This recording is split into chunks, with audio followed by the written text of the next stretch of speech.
Olá, galera, tudo bem? Estamos aqui para falarmos sobre as diferenças entre o racismo norte-americano e o racismo brasileiro. Meu nome é André Moraes, ativa o sininho aí, se inscreve no canal e marque aquela pessoa que tem interesse nesses temas que a gente aborda aqui no canal, ok? Bem, primeiramente eu queria dizer que tudo faz parte de uma construção histórica, obviamente, né? A construção histórica, a formação da cidadania norte-americana, ela é completamente diferente da formação da cidadania brasileira. Ou seja, o norte-americano, o cidadão norte-americano, ele tem mais, vamos dizer assim, conhecimento da sua capacidade de cidadã do que o brasileiro. Isso já é um primeiro ponto extremamente importante. O segundo ponto é como se deu a escravidão nos Estados Unidos e como se deu no Brasil. Nos Estados Unidos, a escravidão ela ocorre numa determinada região dos Estados Unidos, principalmente no sul dos Estados Unidos, onde a economia era essencialmente agrária, né? Entre os séculos 18 e 19, o sul dos Estados Unidos se desenvolve com muitas semelhanças ao Nordeste brasileiro, com a produção agroexportadora, monocultura, né, mão de obra escrava, grande propriedade, aquele que os ingleses chamavam de plantation. Bem, enquanto o norte dos Estados Unidos, eles tinham uma economia mais voltada para a indústria. Então, metade dos Estados Unidos, né, do centro para cima, era industrial e uma parte mais ao sul era voltada para o agronegócio.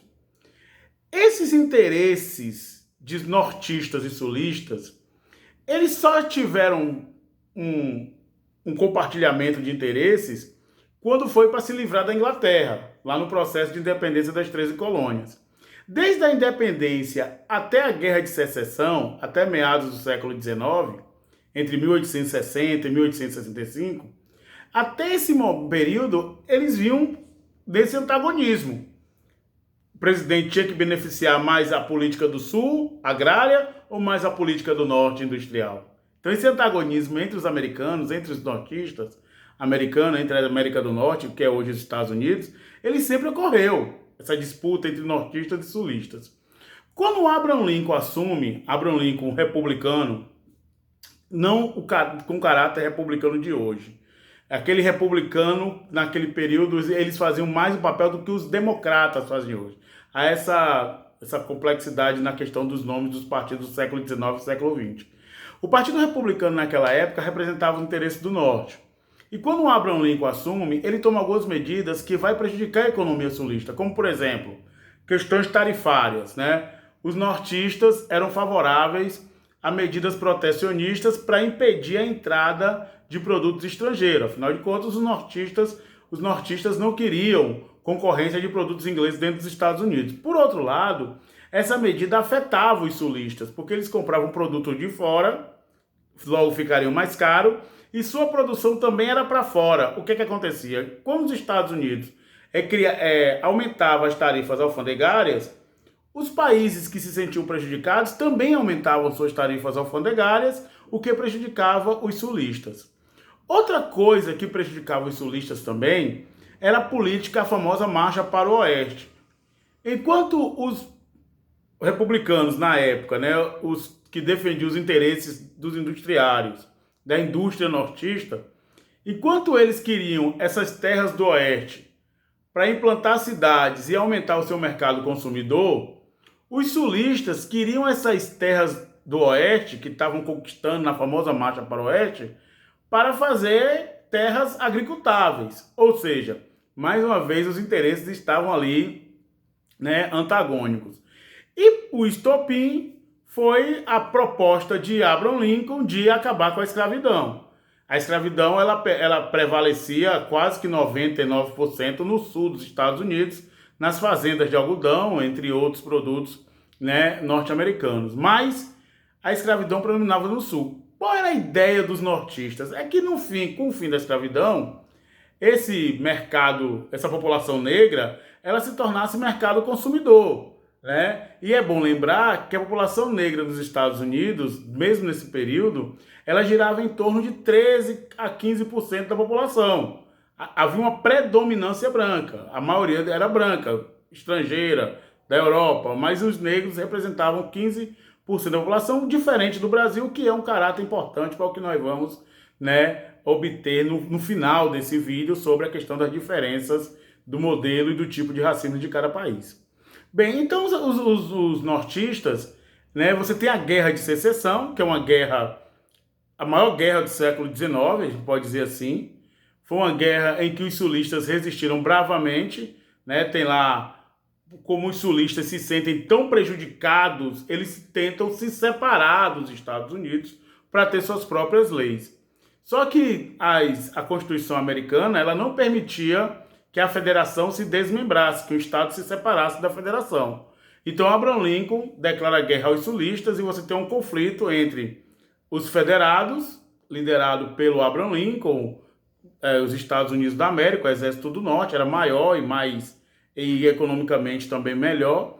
E você tinha os exércitos dos confederados. Inclusive, eu queria abrir um parênteses aqui, porque a bandeira dos confederados, eu vou deixar um link aí na descrição, um link aí na descrição, que é uma bandeira vermelha com as listras azuis, né? Eu vou deixar bem depois detalhado para vocês verem. Essa bandeira dos confederados, ela virou um símbolo de racismo em muitas situações. Por quê? Porque o sul dos Estados Unidos, eles defendiam a escravidão, né? Eles não queriam o fim da escravidão, afinal de contas, era a mão de obra fundamental do sistema agroexportador naquele momento histórico. E quando o Lincoln ele propõe o fim da escravidão, tem explosão da Guerra de Secessão, tanto é que o fim da escravidão ela vem logo após o final da Guerra de Secessão, com a derrota dos sulistas, né? Com a derrota dos confederados, que tem essa bandeira que depois eu quero mostrar para vocês. Bem, nesse momento, né, tem até um filme muito interessante chamado Tempos de Glória, que é o primeiro batalhão negro, né, que luta nessa guerra, numa alusão de que essa guerra representava liberdade para eles, né? Só que com o fim da escravidão, esses 15% de negros dos Estados Unidos vão passar a sofrer perseguições, principalmente dos sulistas, que vão estar economicamente bem fracos, né? Economicamente falidos com a guerra, ver suas terras, né, divididas numa tentativa de reforma agrária, né, meio cambaleada que os nortistas fizeram. Então os sulistas, né, muitos deles vão criar grupos para perseguir negros, justamente nessa tentativa de reacender a mão de obra escrava, de não aceitar o fim da escravidão, e vão perseguir negros com criações de instituições extremamente racistas. Nesse sentido, a lei norte-americana, a famosa 13ª emenda, né, que é a emenda do fim da escravidão, ela deixa uma brecha muito interessante e cruel, ela deixa uma brecha para que você continue manipulando o trabalho dos negros, que é qual?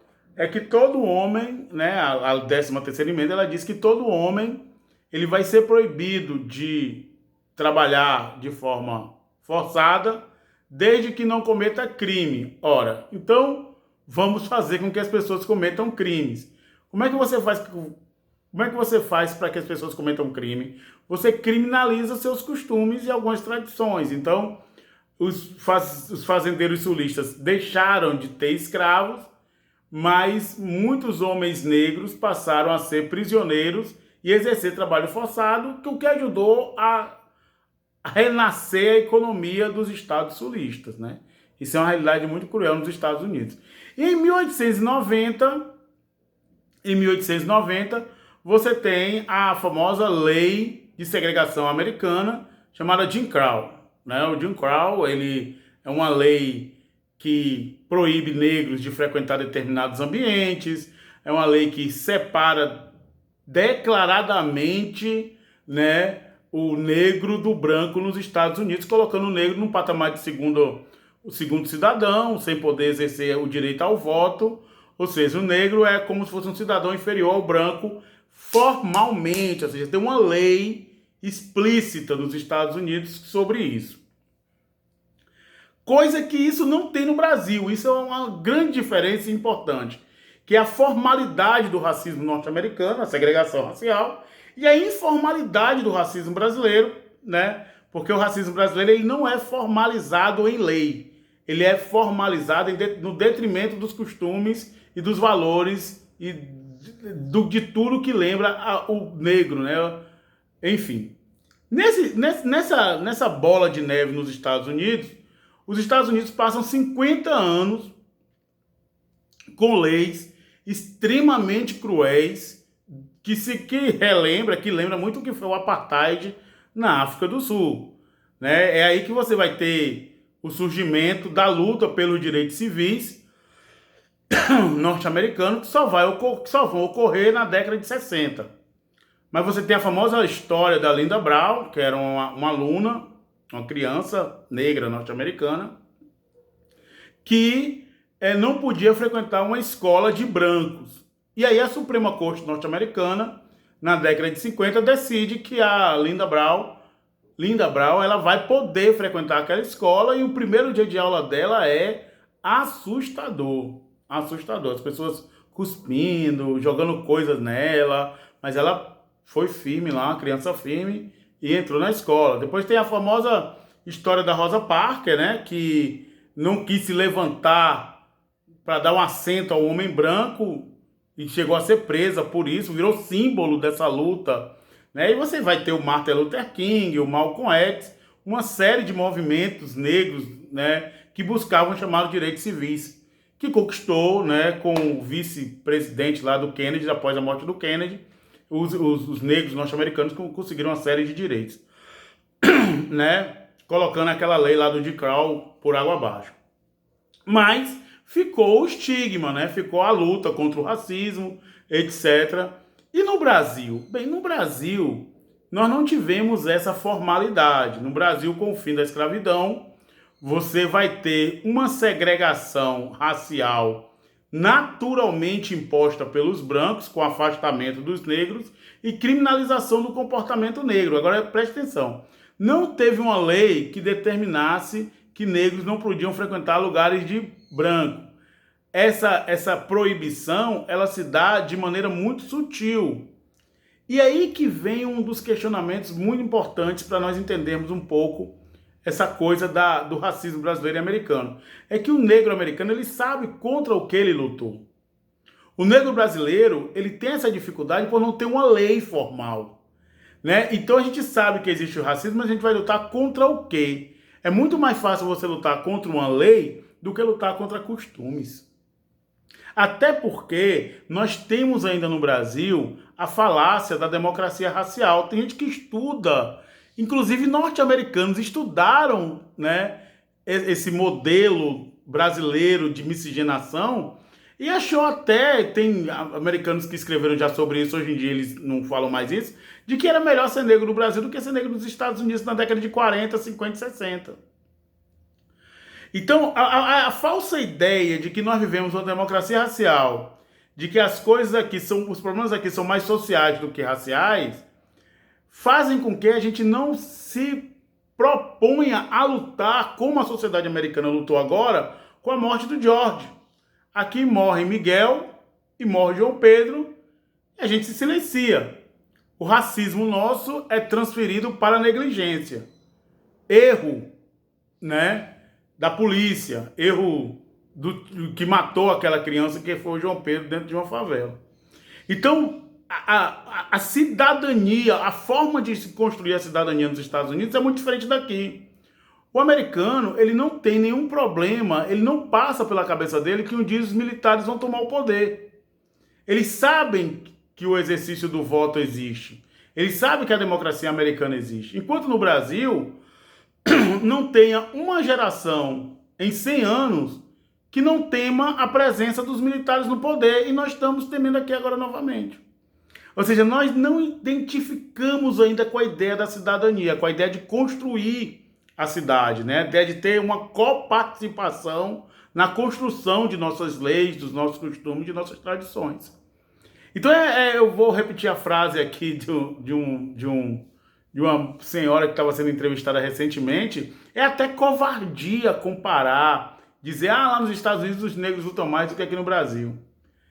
O fato é que a conquista dos direitos civis norte-americanos impulsionou, né, uma classe média negra nos Estados Unidos gigantesca.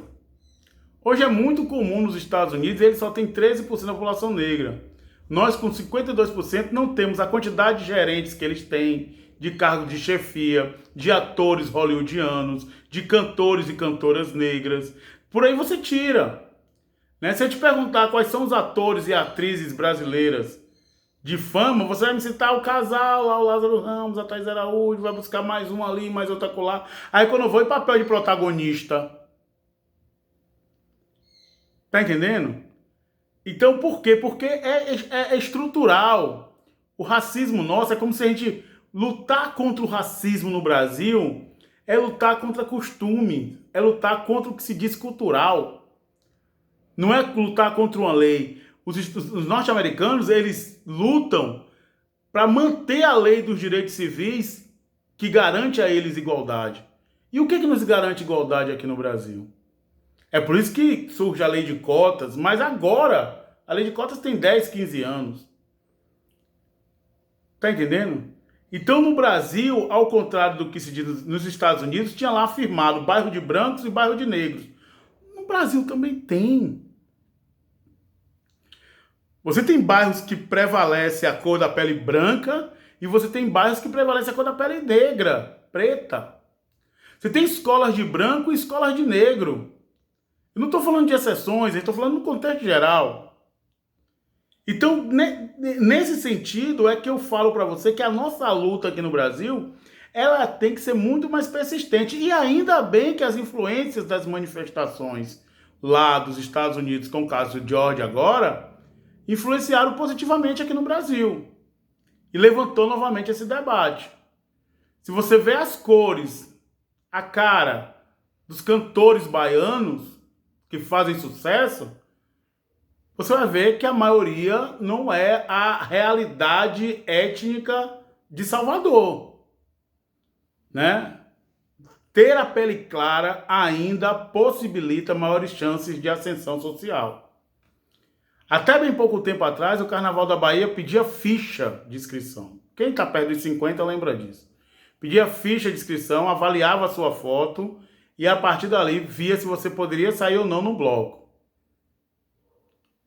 Eu não vou me esquecer nunca de uma manchete do reportagem da Globo do Maurício Kubrusik, um repórter antigo, que falou, sobrevoando uma câmera, sobrevoando um bloco aqui de Salvador, ele falou, esse carnaval não é na Suécia, não é na Noruega, não é na Suíça, esse carnaval é em Salvador. E onde estão os negros de Salvador? Eles não estavam dentro dos blocos. Tá entendendo? Era proibida a entrada. Tinha uma placa lá, aqui não pode entrar negro? Não, eles olhavam a foto e não colocavam. Como lutar contra isso? Tá certo? É por isso que eu digo, a luta contra o racismo no Brasil, ele é diário, como dizia Milton Santos. Ele é a todo momento. Ele tem que ser uma bandeira mesmo da luta contra o racismo.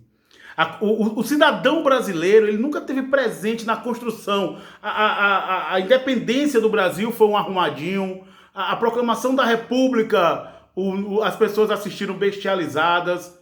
Enfim, nós não temos a sensação de construção da política brasileira. E no momento que nós estamos vivendo, de manter as nossas instituições democráticas, existem ameaças em relação a elas e nós constantemente estamos tendo noticiário de que existe uma ameaça de intervenção militar. A todo momento, o exército brasileiro ou alguém do governo tem que estar reafirmando, vamos respeitar a Constituição. Por que toda hora tem que reafirmar que vai respeitar a Constituição? Porque está sofrendo ameaça. Porque nós, enquanto cidadãos, temos medo. Sistema penal máximo, cidadania mínima.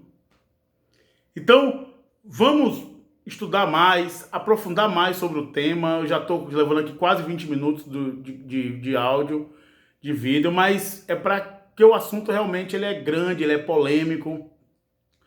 Eu sei que não vou acabar o assunto aqui, mas criar novas dúvidas, novos questionamentos, fazer com que você pesquise. Esse é o verdadeiro objetivo do vídeo, beleza? Se inscreva no canal, dê essa força aí, não deixe de se inscrever, vá lá, não custa nada.